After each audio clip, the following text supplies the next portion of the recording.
Hey guys, thank you so much for tuning in. So, this is part two of my conversation with Dr. Siddiqui. If you haven't checked the part one yet, do check it out. I'll put the link in the description. Back in Middle East, we used to kiss on each other cheeks when we greet each other. It was a kind of learning moment for me when I was quite new here. The other person, I thought he was from the same background, and I just did to him, and to somehow with his other hand he just pushed me a little back because he was not feeling comfortable doing it in a public place. So I got shocked, and I knew him. I knew him from for years back then, but I was totally shocked at how he transformed. And again, there is nothing bad in it. And we were meeting after a long time. We were seeing each other after maybe 6 years. So that was the moment I felt a bit cultural shock and embarrassed as well.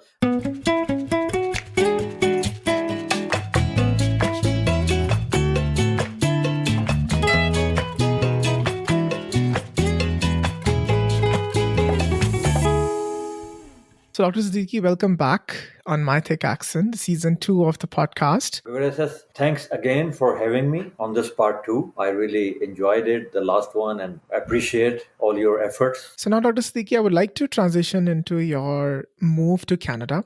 It was in 2007 when you finally moved to Canada, but you were just traveling all the time. And I remember you also tell me that you couldn't stay longer in a same place at one time when you were traveling, and there were situations where you would get up in the morning and you don't know what place or what time zone you are in. So, but tell us initially your initial decision of coming to Canada. So again, great question, Grace. Is the reason why I moved to Canada, or why I decided, it's predominantly with a family trend. Having said that, being born and brought up in Saudi Arabia, we were not able to got the citizenship. And there was one very big motive because my family moved there in early 60s, and we as adults, which means me and my all siblings, we had to go out of Saudi Arabia to get or continue our education. Now you don't compare it because now Saudi is totally changed thanks to the current leadership. Long story short, again, when we came back, I started again my own professional life in Saudi. Now the time came, my own kids, me, my wife, and the family. We decided that we should not repeat that cycle again for our own kids. Okay. So that was the main bottom line, that we don't want to repeat that history. And then there must be a place where we would be living together and they would continue their studies and they don't need to leave. Canada was the best choice because I've been to Canada for work, and then my siblings, 3 or 4 of them, they were already went through the whole process of immigration, of coming here. So that's the only thing which is coming to my mind. This is the main reason that we decided. I came here basically on a work visa.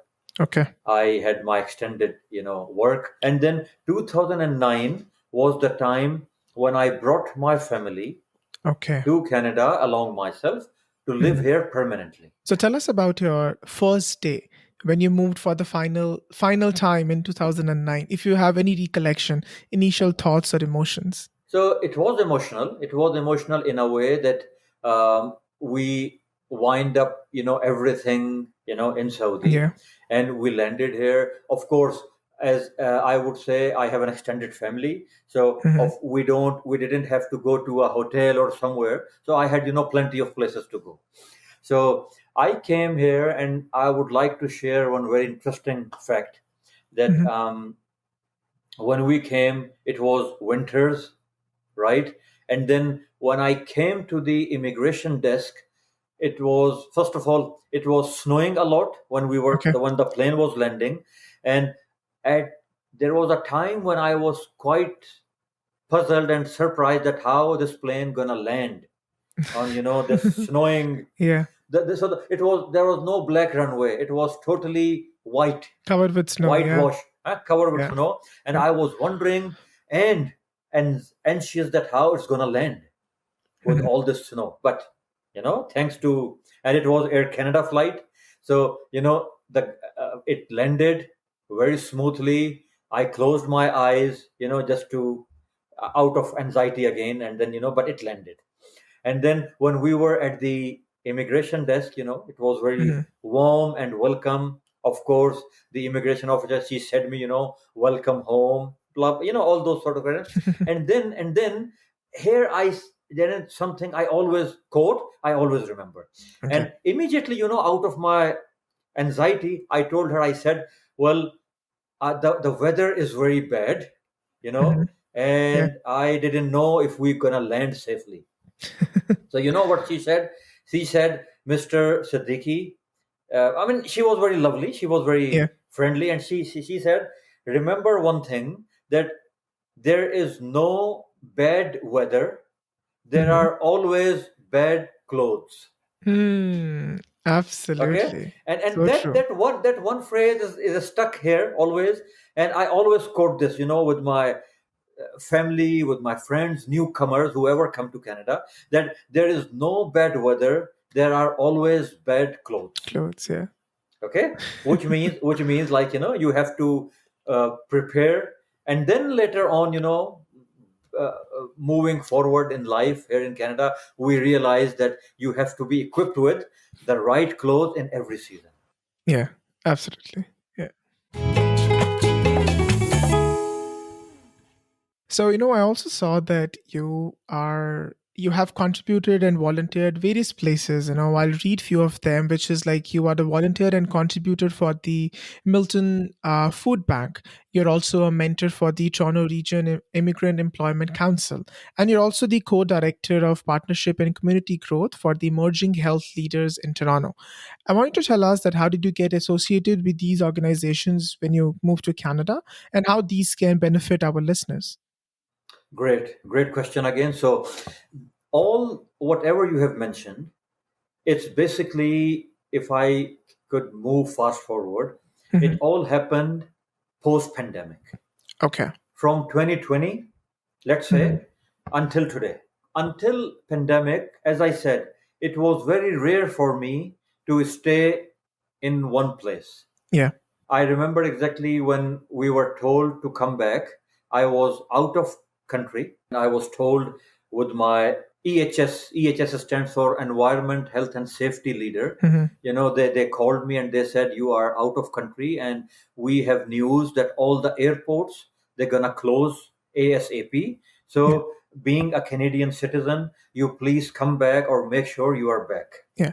And if I'm not wrong, this is the time when you were in Vienna for the radiology conference, Right, the ECR right. conference, right? ECR Yeah. conference, yeah. Okay. Mhm. So then we just, and it was again a moment of shock for us, because there were line up meetings with customers, and all sort of meetings, but we had to cancel everything.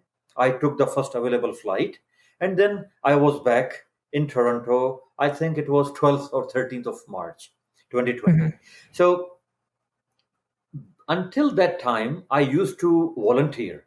I used to Mhm. volunteer in Saudi Arabia. I used to volunteer, wherever I go. But in Canada, it was mostly the food bank at that particular time. So Milton was the most strategic location at that point. So we moved from Mississauga to Milton in 2020. Okay.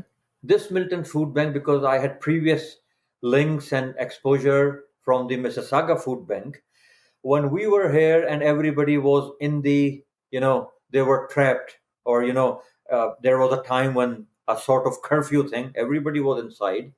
So there was an immediate need, especially for some senior citizens, for Mhm. families who were Yeah. who needed food.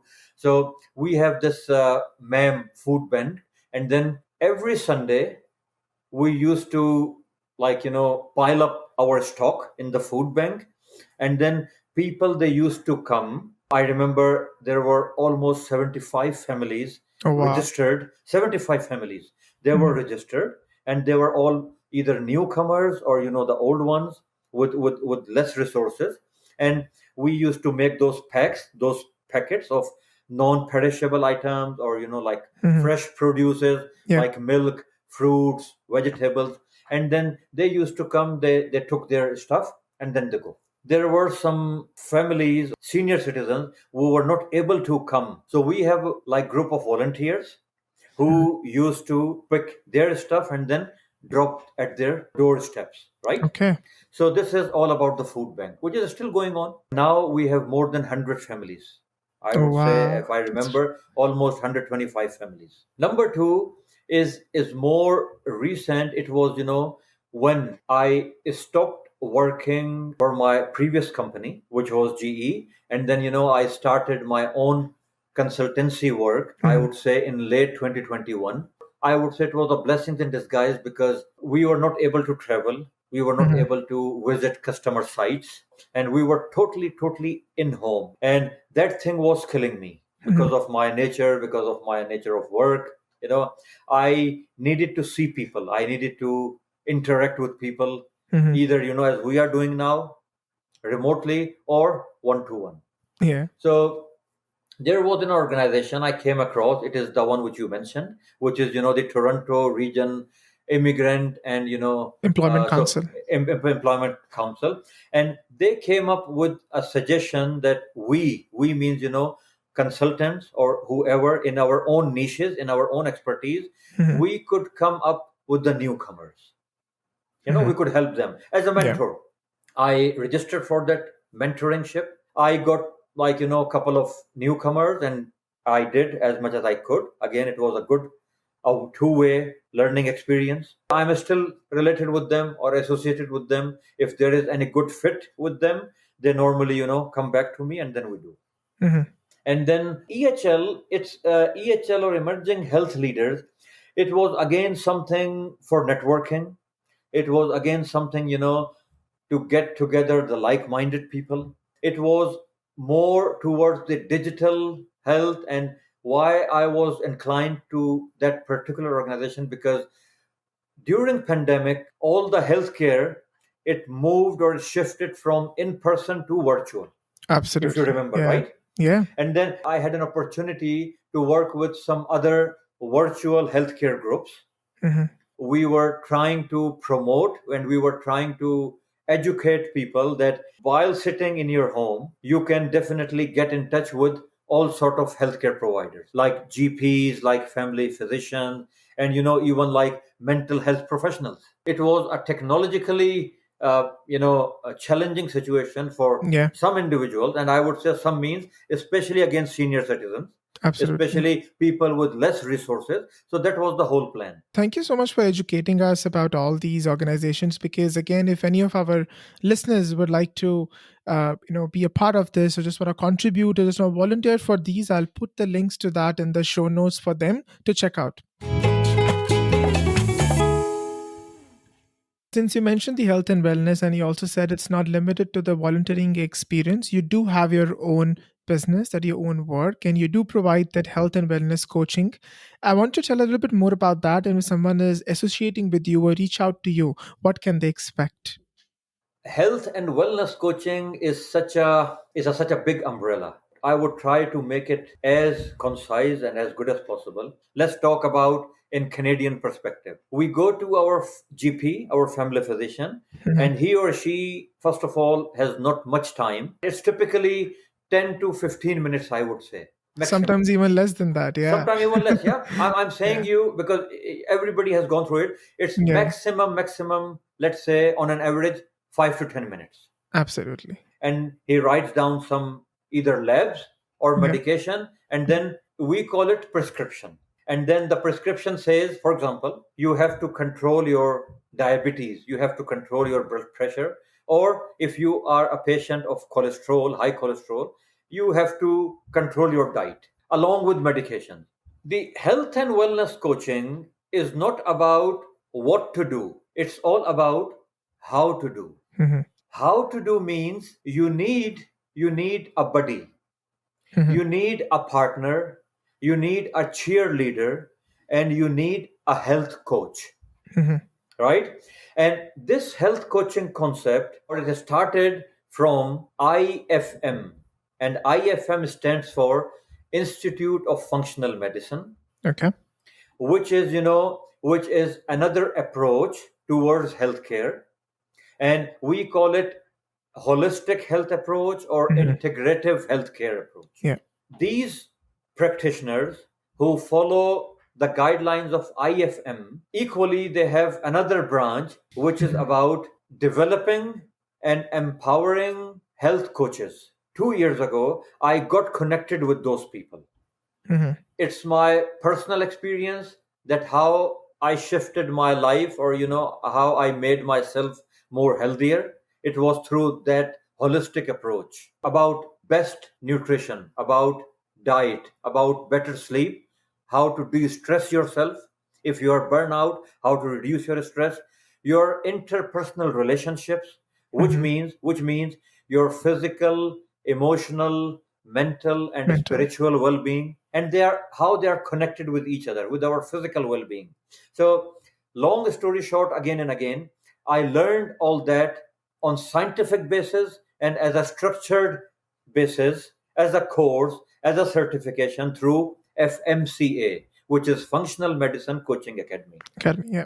I'm not writing down the prescriptions. I'm not Absolutely. Yeah. writing down of what to do. And then we have to do a little bit deep dive here. It's all about positive psychology. It's all about motivational interviewing. Yeah. It's all about, to listen to you. If you or somebody else would come to me, my Mhm. first meeting would go for 1 hour. Now imagine, is there any conventional medicine or non-conventional medicine or practitioner who gives you 1 hour? I don't think so. Yeah. No, no, Absolutely it's not. it's Yeah. practically impossible. And Yeah. we are not blaming them. We Yeah. are, and I'm not blaming anybody. It's Of course. unfortunately the system, the overall Mhm. system, Yeah. right? They don't have time to listen to you. So, for example, if they tell you your diabetes is not controlled, your cholesterol is very bad, your hypertension is not good, and you Mhm. have to live a healthy life, right? Yeah. Then we would dissect, and like an onion, I would peel it off one by one, one by one, one by one. That, Yeah. I would address, we would discover first. And this is one of my favorite lines, when you go to a doctor, Graces, he asks you, what's wrong with you? He Yeah. would ask you, he would tell you, that's my favorite line. He would tell you why you are here, Graces, what Mhm. brought you in today, you Yeah. know, and he might be writing down on his paper, or he might be typing. Typically, he will not even talk to you. There won't be any eye contact with you. He's Yeah. so busy, he or she, and then he would say, so what brought you here today? Okay, Yeah. flu. Okay, are you taking your pills? Blah blah blah. Your hemoglobin A1C is not very good. You have to work on the exercise. You have to work to control your diabetes. Thank you. Here is your prescription. I'll see you in 6 months. Yeah. Yep. But what I do, or what people like me, health coaches out there, they do, they don't say what's wrong with you. They say what's strong with you, Hmm. right? So Interesting. it's just a one word change from wrong to strong. Mhm. And then we sit with them and we discover, and we try to find out the pain points, we try to find out the hurdles. And then with our knowledge, a funny thing, my son, he asked me, last year when there was a soccer world cup, dad, you talk about coaching, but I don't know, I know only about football coaches. Coaches. Yeah. Yeah, Yeah. I know about only Cristiano Ronaldo. I know only about Messi, and all Mhm. those players. I don't even remember their names. But he said these are the coaches. And then there was an analogy just stuck to my mind, because his question was that they are the coaches, but what do you do? Mhm. That was his question. So I told him, I said, it's a great question. And now tell me, have you ever seen any coach playing in the ground? Mhm. He said Yeah. no. So where do they see? Where do they sit? He said they sit on outside of the Field. Yeah. soccer field, or they are sitting in the dressing room, and then they basically motivate them. Now this Yeah. is not me. That's my son who is telling me this, right? Mhm. So he said they make the strategy, they make them, they motivate them, they empower them, and blah blah blah whatsoever. I said that's what exactly we do. We do. Yeah. So I'm your partner, I'm your buddy, I'm your cheerleader. First of all, in knowing you personally in a way, I built a rapport with you to a Mhm. level that you are comfortable in talking to me. Yeah.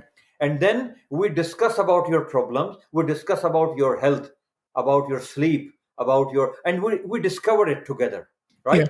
And then Got we it. choose the top three problems and we focus on them, that Mhm. why you cannot achieve them, and Mhm. how you can achieve them with internal motivation. And then we let you go out and play in the soccer field, because I'm just here to support you, to listen to you, and then to guide you or to educate you how to do it until and unless you achieve your goal. Yeah, absolutely. I like the analogy, that you spoke with your son about as well, with the coach and everything. It is sort of like a relatively new concept, but I'm sure sometimes you do need that external push, external force, or maybe you know what you need to do, but need like an external person to tell you how to do it or what to do it, basically. So definitely, once again, I'll put the links to contact Dr. Siddiqui in the show notes. So before we get into the final segment of the podcast, Dr. Siddiqui, this is a new segment I have added to this season of the podcast, which is Know Your Host, where I give my guests an opportunity to ask me a question. Definitely, Grace, when I met you Mhm. for the first time, and you remember there was a kind of instant connectivity, Correct. right? Absolutely. And I don't know from where that come, but it was time for, as we said, there is time for everything, and Yeah. then we go and connect the dots. So I would definitely ask you Mhm. that, you know, whatever work you do, or, like your journey, which is again very interesting, which we talked about, Yeah. offline. But what prompted you, one question, what prompted you to start this kind of, podcast thing, and, to inviting different people from different Mhm. backgrounds, Yeah. and like, so what's motivated you, what's the outcome of all these podcast or networking and talking to people? Yeah, such a great question. And I always love answering this whenever people ask me.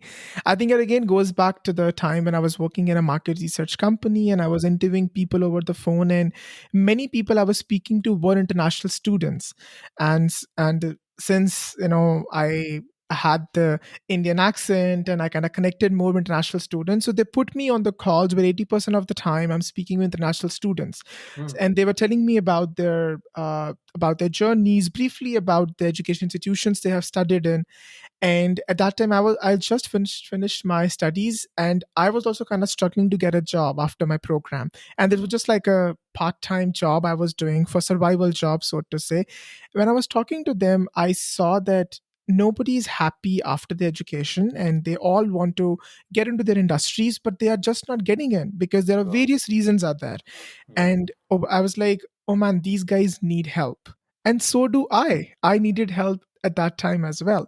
Then I started networking and I said, instead of like me reinventing the wheel or starting something extraordinary, something like maybe something that provides the jobs or something that can help them in any way, I said, why not to, instead of me reinventing the wheel, let me collaborate with this extraordinary people just like yourself who are lending that helping hand to people and who are willing to do that, especially in country like Canada where things are very different from our native countries, and people here are ready to speak to you, reply back to you on LinkedIn or whichever source you reach A out to lot. them. Yeah. So I was like, let me do that. And YouTube, obviously the video was something I didn't want to get into. It does require a lot of time and effort and good resources to really start the video podcast. So audio was something I was inclined towards more. And since I have always been towards RJ radio jockey and I was always into Raytree in my school, I was always Oh, the one on the stage doing the anchoring, the news reading sort of thing. I've also recorded a bulletin for a national television channel when I was like 15 years old. So all these amazing. things were Amazing. there. And I was like, okay, let me just do that. And in general, I like talking to people. I like knowing their stories, and stories is also something that we all really relate to a lot. Like we all learn. Look at our histories, our religious or even cultural histories. We all learn a lot from stories. So I think it Absolutely. was important for me to bring forth all those stories. So if anybody, any of our listeners are listening, they know that hey, if he or she can do it, you can do it as well. As long as you are believing in yourself, believing in as the abilities, or believing in the experiences that you have brought from your home country. In no way you are less than anybody else. And to answer your second part, where you said what I want to achieve with it, definitely I want to make this podcast a go to resource for anybody, a go to resource for anybody, whether whichever pathway you have followed to come to Canada, whether you have come with your permanent residency, you're coming on your work visa, because I do speak to people from all roles and domains. So this is something I want to make people's go to resource, where they can find the right people, the right resource. And at the same time, I think I'm putting myself at a very accountable position, where I'm also accountable for the information that I'm putting it out there. So I Right. also want to make sure that I bring forth the stories of the people, and the people who are really ready to really lend that helping hand to people, and that can benefit the listeners to accelerate or just act as a catalyst in their success in whichever the world of the in whichever part of the world they've immigrated to. Yeah, so that's how I think I would Beautiful. answer that. Yeah. Beautifully said. And then, if you allow me, just, as a closing remarks for these 2 points.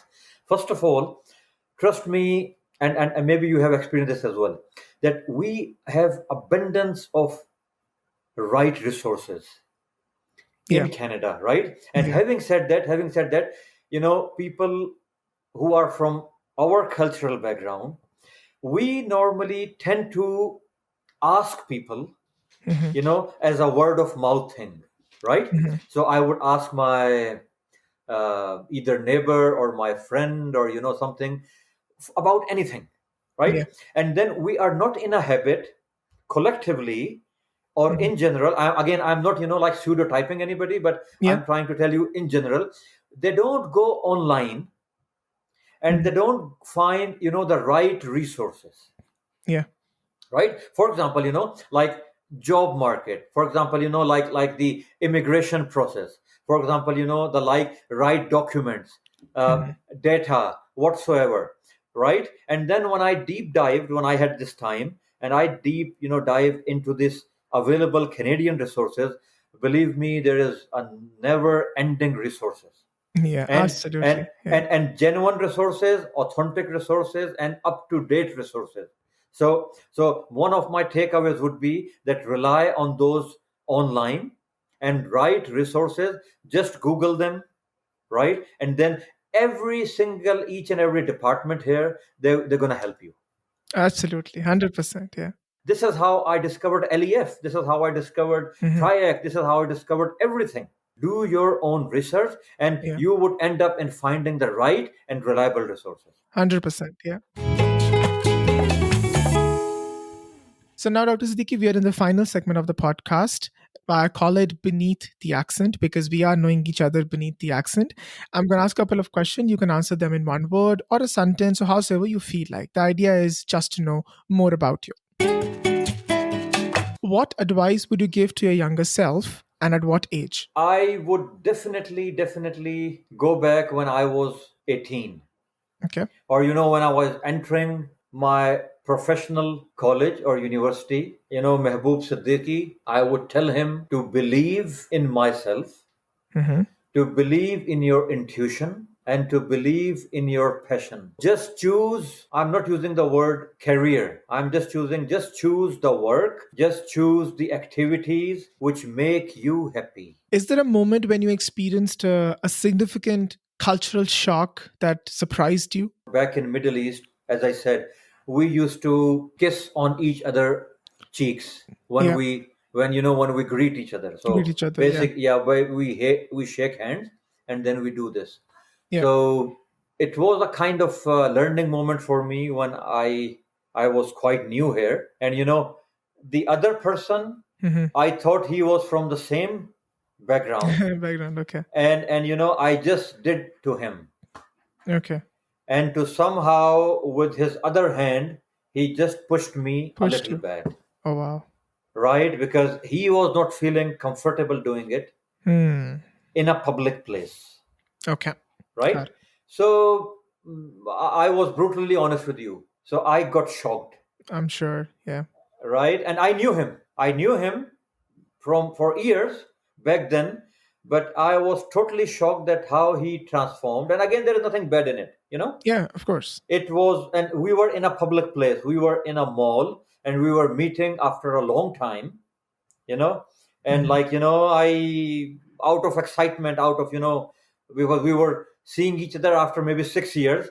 When after shaking hand, I was trying to, like, we used to greet each other back there, Absolutely. Yeah. you know. Okay. So that was the moment I felt a bit cultural shocked and embarrassed as well. But then Hmm. I would say, thanks to my resilience, or thanks to my training, that I just absorbed that moment, and Hmm. then everything was okay Okay. from that point onwards. And I Perfect. was careful. I'm sure. Okay. What's the one dish from your home country that always brings you comfort and nostalgia? So from Saudi Arabia, it's called mandi, or different cultures, they call it different, or it's called kapsa, which is made with either goat or with chicken, with a rice, aromatic rice. Okay. And it's a sort of national dish Hmm. which we used to eat there in festivals and weddings, on in any big occasion. And similar dishes back home is biryani. And do you have any story related to your misunderstanding around the accent or the English? So it's from our friends and our colleagues from China.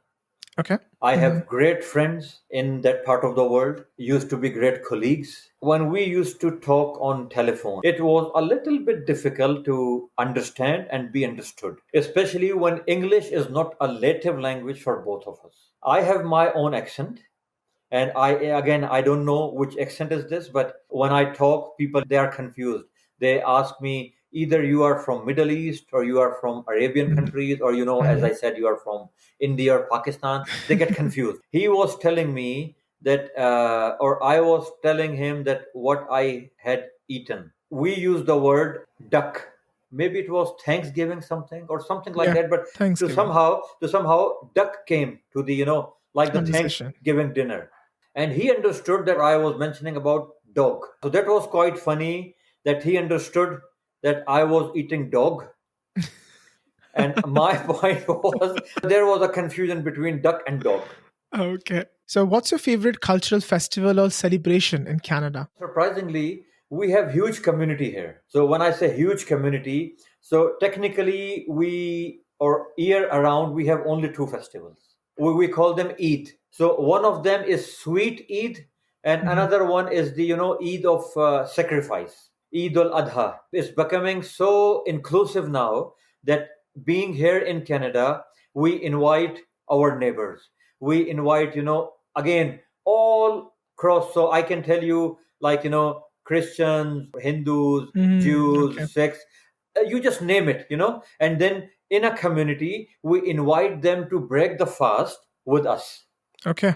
It gave me, on a personal level and on a community level, such a big joy, such a big fulfillment, that Yeah. we learned about each other's cultures, and we learned that each culture has fasting traditions.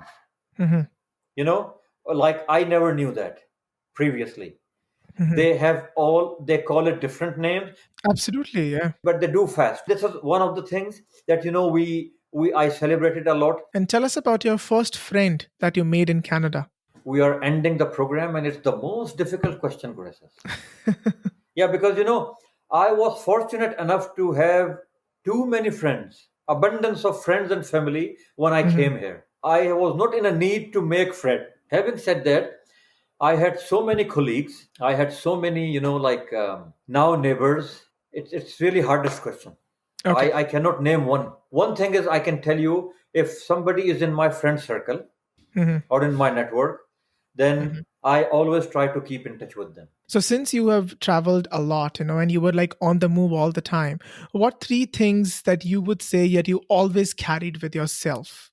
Or would you recommend people to carry when they travel? Whenever, I used to travel, my one trolley bag was ready, always ready, because you never know, you have to catch a flight. For people who have their own medications with them, so I would say keep always a small travel pack with you of Hmm. your medications and those utilities. Secondly, I always kept a copy of my travel documents. And then the third thing is a pair of clothes, socks, undergarments, something which is like the most basic essential necessity. If I lose my luggage, which happens a lot, so these come to my mind and they're still in my bag. So finally, describe Canada in one word or a sentence. A land of opportunity, and it's the most friendliest country I have been to. So if you could leave me with one piece of advice, what would it be? Listen to your gut always and keep up your excellent work which you are doing. Thank you. Thank you so much.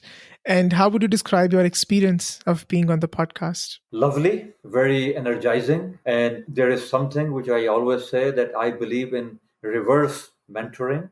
You Hmm. know, every day is a learning day. It's not Yep. about uh, in age who is senior, who is junior, who is Yeah, younger, who is older. We always learn from each other.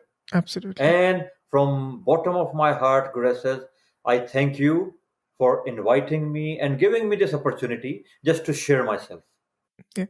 No, thank you. Thank you so much for your kind words. And it has been a pleasure speaking with you. And I cannot wait for people to hear this recording and learn from you and from the stories that you have shared. And thank you for being so open about all your life and all your journeys and all the stories that you have told us, the fun conversations that you have shared with us. So thank you.